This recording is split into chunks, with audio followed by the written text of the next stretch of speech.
Beraber koşsan iki ol ya mı? Beraber koşsan iki ol ya mı? Yok.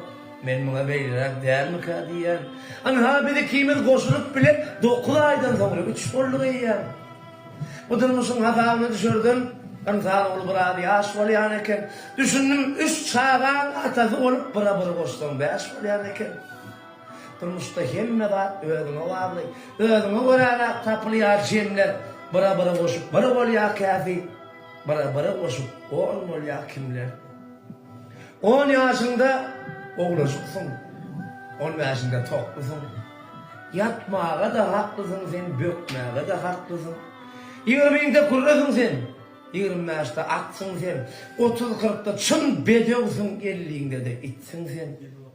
Hem hile versin sen, hem akıllısın sen, düşman için yarasın sen, dosta yakınlısın sen, 60-70 diyen sen, 90 bular ödüme varlı.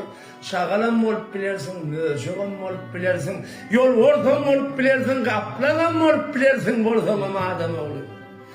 Yani, yüze yeten de olayım, bolarsın ütülerin soğuk, keteğin işen soğuk, keteğin daşan soğuk.